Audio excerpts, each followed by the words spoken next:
Na lingua sempre triunfa a forma que transmite máis información con menos palabras. É a lei da economía da linguaxe.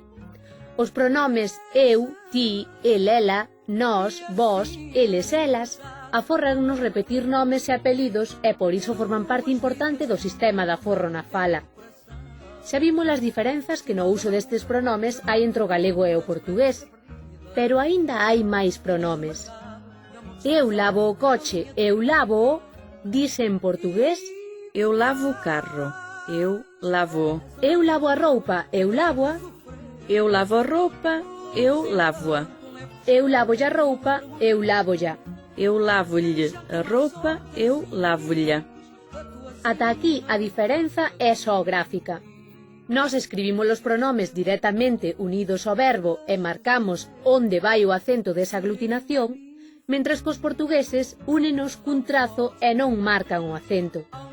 Pero os pronomes ser son os mesmos. O, a, os, as, yo, ya, yos, yas.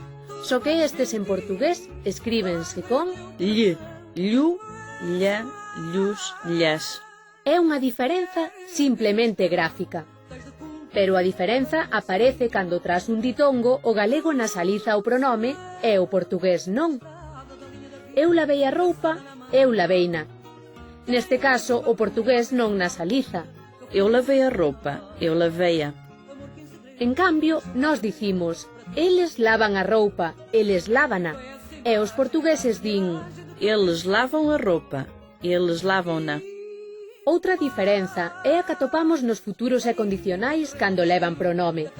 Nós podemos dicir, eime sentar ou íame sentar. Pero a conxugación portuguesa creou unhas formas sintéticas que antepoñen o infinitivo. Sentareime, sentaríame, que ben mirados son sentar eime, sentar íame. Neste punto, a lingua portuguesa, ademais de antepoñer o infinitivo, antepón o pronome. Sentar-me-ei, sentar-me-ia. De xeito que o galego, eles sentaríanse, sería en portugués, eles sentar-se-iam. Así que, bicareite, dice en portugués, beijar-te-ei. E, como xa vimos que en portugués non hai o pronome che, dareiche un bico, dice en portugués, dar-te-ei un beijo. Realmente, estas formas úsanse por escrito ou en contextos moi cultos. No portugués falado, úsase a perífrase vou-te dar un beijo. Ben falado! Os dos gatiños aluman na escuridade. Ollo. Ver como sabes.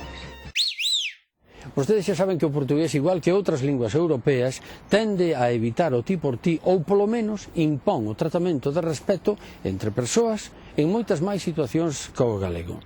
Así, por exemplo, nós, cando rezamos, dirixímonos a Deus ou aos santos falándolles ti por ti. Noso Pai que estás no ceo, perdoa as nosas ofensas. Santa María, roga por nós. Pero se nós entramos nunha igrexa en Portugal, observamos que os portugueses dirixense a Deus e aos santos tratándoos de vós. Noso Pai que estáis nos ceus. Dai-nos hoxe o pan de cada día. Non nos deixeis cair en tentación. E, por suposto, Santa María, rogai por nós. Son pequenas cousas, pero son importantes porque forman parte dun sistema que ninguén altera. E nestas pequenas cousas, nos matices, é onde está sempre a verdade. Abur.